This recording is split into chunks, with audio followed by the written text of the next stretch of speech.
Hey everybody, welcome back to High Vibin' It. We are super excited that you are here hanging out with us virtually today, as always. And this is your co-host, Kelsey Aida. I'm here with my friend and co-host, Lynnsey Robinson. She's a hypnotherapist. I'm an inspirational author, coach, blogger, many titles. And today we have Miss Monique. Monique, tell me how to say your last name before I mess it up. It's a common question, common inquiry. It's Benabou. Benabou, it's so cute. For the record, Benabou. that's what I would have guessed. I'm really good at names, just putting it out there. Anyway. So we have the amazing Monique Benabou here joining us to talk all about sound alchemy, vocal activation, how to use sound as a means of healing and raising your vibration. And she's a singer, songwriter, sound alchemist, among many other amazing things. And I think you guys will love her and love this conversation. So I'm very excited to dive in. Monique, thanks for being here.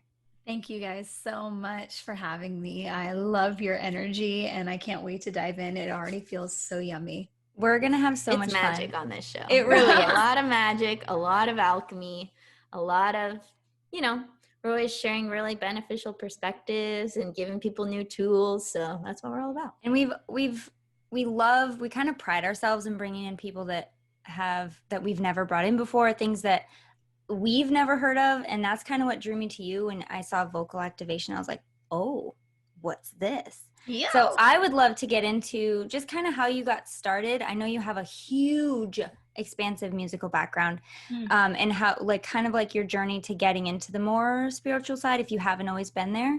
Yeah, absolutely. That's very well framed. So my musical journey, like you said, it's pretty extensive. I feel like I've had lifetimes in this one life, with my musical unfoldings and work. Started out just as a young child, using and utilizing music as the tool that it is and the technology that it is, which is comfort, healing. It was my refuge growing up. I was made fun of a lot and isolated, had a really interesting family dynamic with my parents being immigrants and being the youngest child of 5 by 16 to 22 years. So I was constantly around adults. And like I said, music was just my anchor. It was the thing that made sense to me.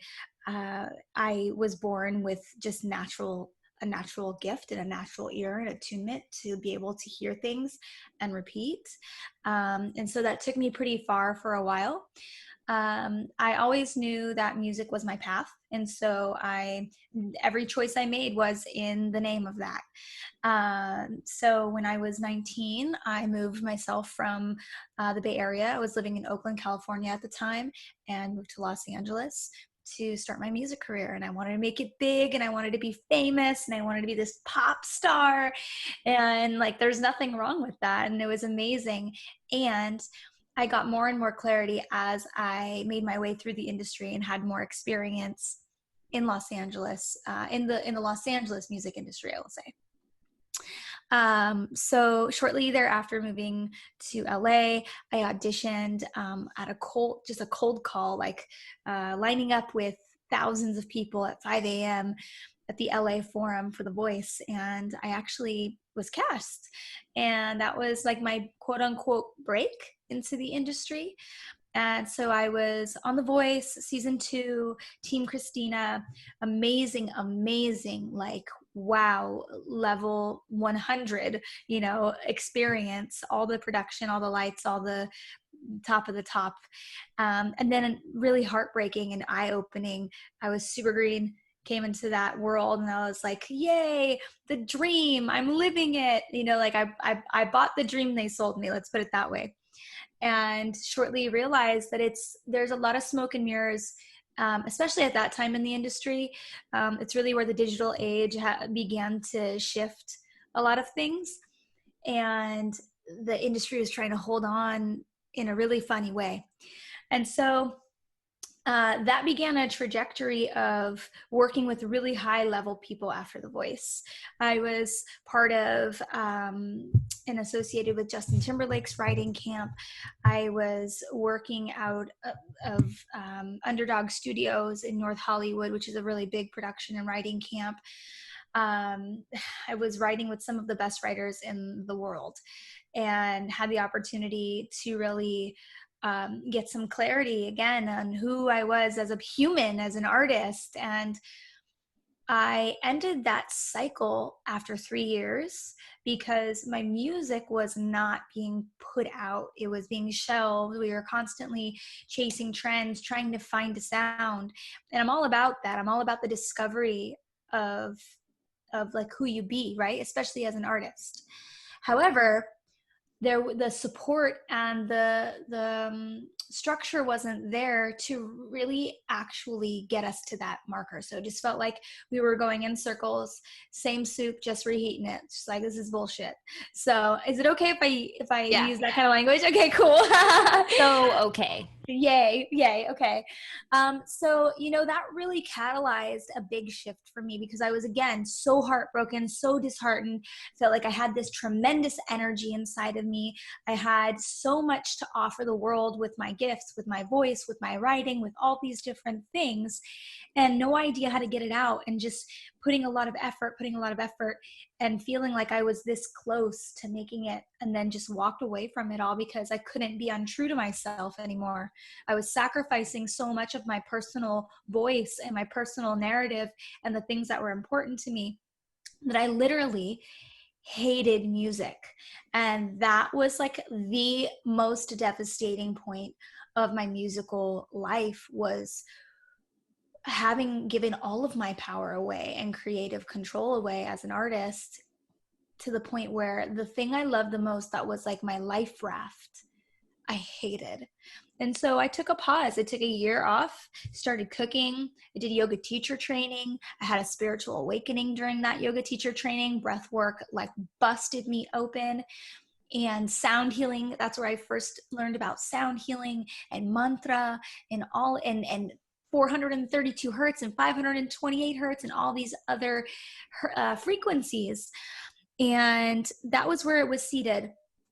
Then shortly thereafter, I left my management. I wrote a song called Long Way Around. And Long Way Around was the first song that I wrote without another co-writer, without an industry professional. And it was the first time in a song in a very long time that I got to truly express myself, advocate for myself. And the message in that song is, it's going to be a long road home. I'm leaving everything I've ever known. I'm out to find a peace of mind, out to find the peace that's mine. It's going to be a long road home, and I know just where to go. I'm not part of the lost and found. I'm just taking the long way around. And it's like, it was this prayer for myself. It was like an affirmative prayer to just stay the course and trust this next step, which was so fucking scary and so unknown. And like, what are you doing? You were just in the studio with this great, like multi-platinum Grammy award winning top writer, and you're walking away from it all. What are you doing? And so this song came through me. I really believe that it was spirit, God, an angel, whatever it was, transmitting this message through me, so that every time I sang it, I was conditioning myself to this, new belief, new orientation. And so that's really where it all opened and changed and shifted directions quite drastically from the kind of music I was making. And that was 4 years ago. Whoa. Yeah. So first of all, I love that story. Shout out to Justin Timberlake. And as you were talking, like when you first said, like, I was on season 2 of The Voice, I was like, wait a minute. I feel like I watched it. Mm-hmm. I don't know for sure, because I know I would like dip in and out of that series. But I'm pretty sure I saw you on TV, which is so cool, because I didn't know that prior to this recording. Did you, Kels? No. Did you know I have I watch a lot of TV, so I'm a little bit out of the loop. Girl, I watch all the TV, like almost all the TV. Right. So, wow, what a cool story. I love that you were able to recognize you needed a break, because I mean, from outside looking in, we see this happen, or a form of this, a version of this, to so many people in the spotlight all the time, and so many people who have other people calling the shots. And thank goodness you were able to be like, hang on, I hate this. I don't want to hate this. I know that this is just probably not the right way I'm supposed to be doing this. So let me reassess. Wonderful. That's just so lovely to hear. And that when you did that, holy shit. Like, I know when you say, like, I feel like I've had lifetimes within this life. Like, yeah, it's a completely different life. Everything changes when you open yourself up to, like, or rather, what I like to say, remember who you were when you came here. Like, remember who you came here to be. Do you feel like I mean, we're never done, but do you feel like you are embodying that, like, more and more every day? 100%. It's a work in progress. It is a work in progress. Embodiment's the name of the game. And, like, we are whole and complete and never finished, right? We are constantly in an evolution and an expansion of self and of identity and multi-dimensionality and remembering, like, depends on your orientation, depends on what you believe. For me, it's definitely a very zoomed out perspective on life and life cycles and lifetimes and timelines and all the quantum stuff that goes on in the universe. And like, that story in and of itself was many lifetimes. And then the last 4 years after, once my spiritual awakening happened, it felt like my growth was accelerated to the point where I was a different person every year. And now at this point, I'm a different version of me, so drastically, in consciousness, awareness, thought, belief, an actual, like, physical reality, month to month. So it feels incredibly accelerated and quantum at this point for me.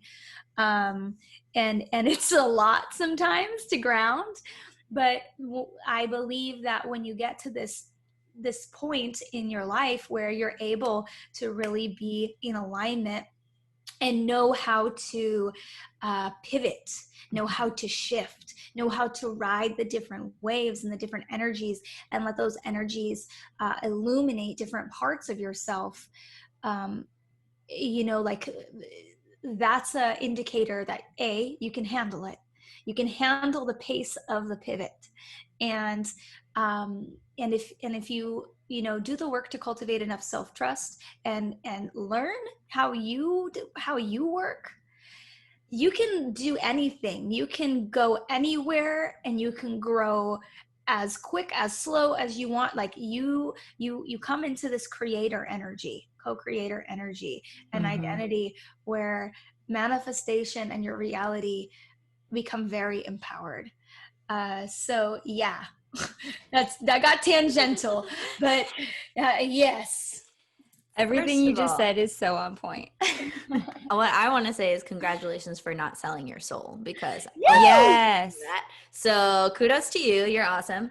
And also I want to get into, like, teaching the peeps about sound energy and moving energy with sound. I think a good question to start with would be, how does sound move energy? And in a broader sense, how can we use it to our benefit?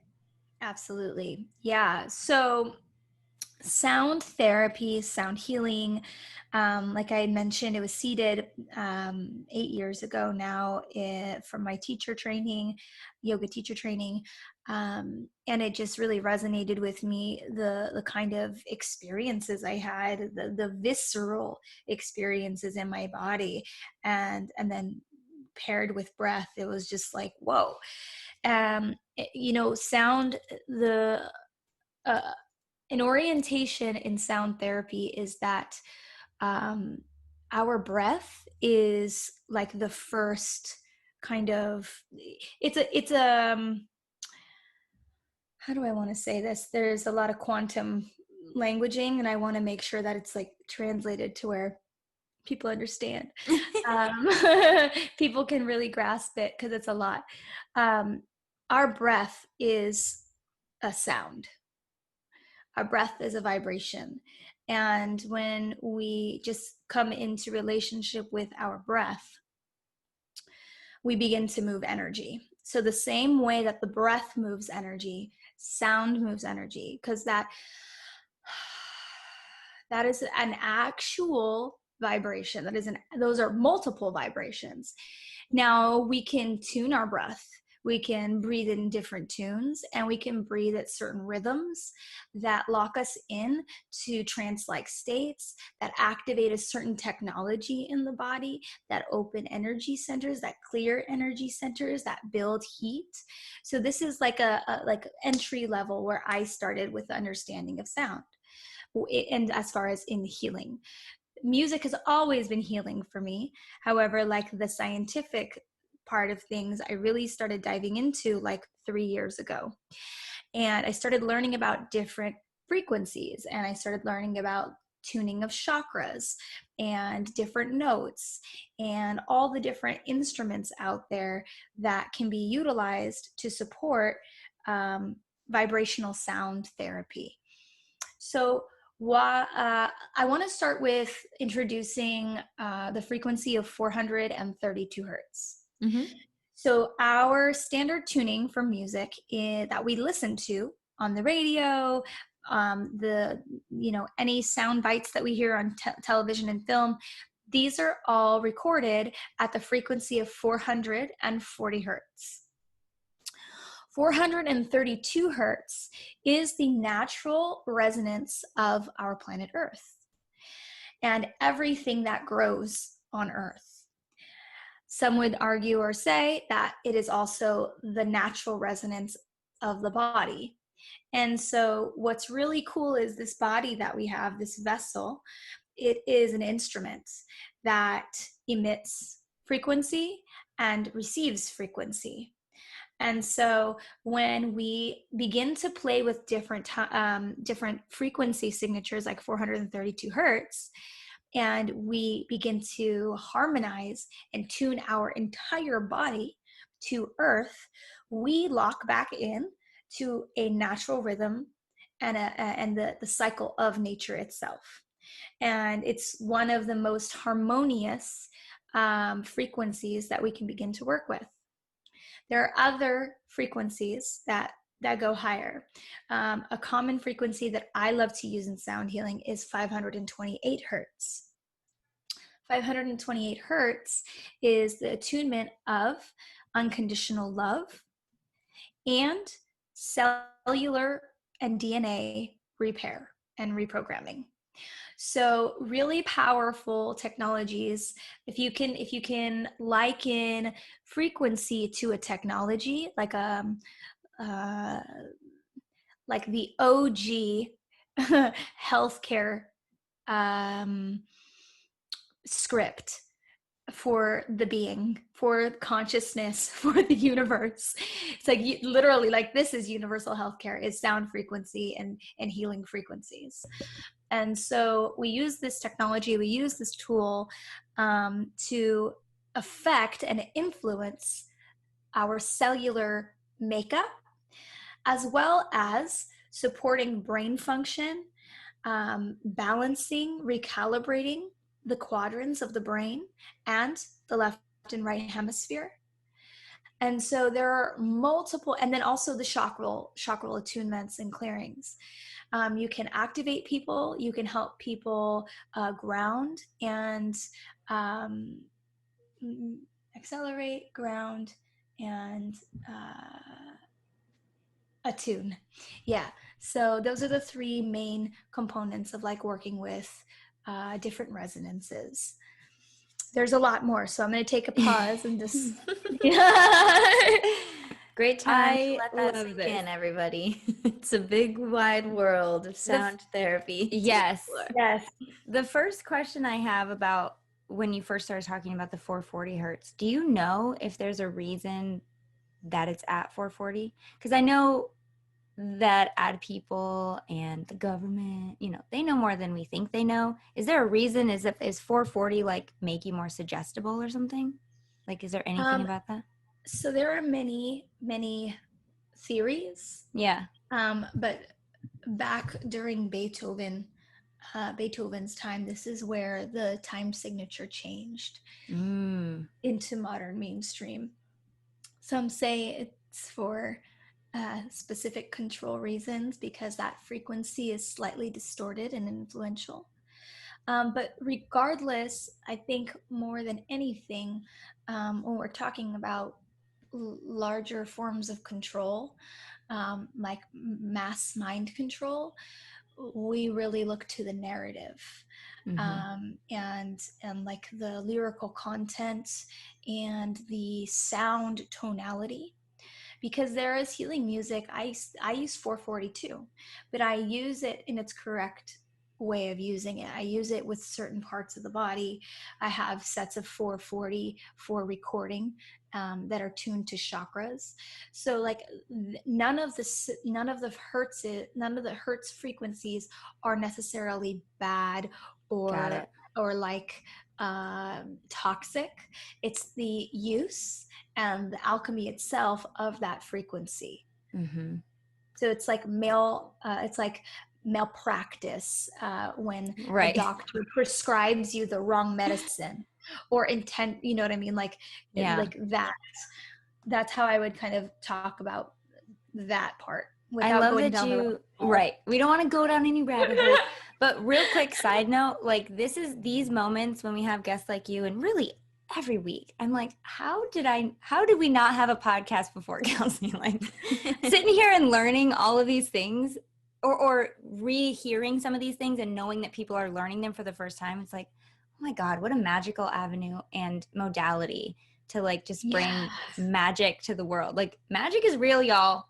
Yeah. We love our show. We love our show. Our show. Real. Share it with somebody who and I do also love it. Yes. In my hypnosis audios, I use these 432 and 528 frequencies because I've heard that they're good. I watched the YouTube videos where they explain what each one does and how it helps and what it resonates with, and I just think it's so cool. So when you say vocal activation, and I'm just regurgitating it, hoping that I'm getting it right, but what I'm hearing is vocal activation is using certain vocal, like actual, like in your voice box, vocal tones to like spiritually activate, or just activate a part of the body, or is it all of it? Yes. Yes. Okay. Yes. All of it. Vocal activation is also another like its own beast, right? Like I am so passionate about vocal activation, and I use the hertz and the frequencies to help and support.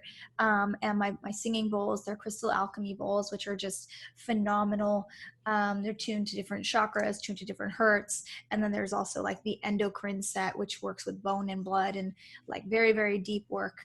And they intertwine with vocal activation sessions for like tuning purposes. But so the basis of vocal activation is working with a chakral chain. The chakral chain, you have two chakral chains that cross over, two snakes, right? That go up the body and into the brain. The serpent's heads are up here around the third eye. So every other chakra harmonizes. So for the voice, when I have someone that comes to me that either wants to clear a voice block, work through some vocal trauma, confidence work, just fear of expressing themselves, fear of hearing themselves. What else? There's so many areas this can cross over into. Just singers who are wanting to expand their ability to express and increase their fluidity. I listen, my ear is trained to hear distortions in the vocal resonance and know and pinpoint exactly in the body or in the chakral chain where the block is coming from. So if I hear something, I'm like, okay, that's solar plexus. Okay, that's root. More often than not, if someone has a vocal block, they're going to have issues in their root chakra, their solar plexus, the throat itself, and their crown will be powered down. Their crown chakra will not be activated or as in alignment and fully like sourced. So the basis of vocal activation work is to clear that chakral chain, so you have full fluid energy and your vocal cords and your vocal box, the Vishuddha throat chakra, is fully sourced with energy from the root all the way up. And it's pretty magical, the experience. It's alchemical in nature. We transcend a lot of trauma in this process. There's a lot of survival, safety, suppression, self-confidence, self-worth. These are all the things that come up in vocal activation. A lot of people will have somatic releases from this. And then how we get into that is through tuning. It's through different frequencies, different sounds.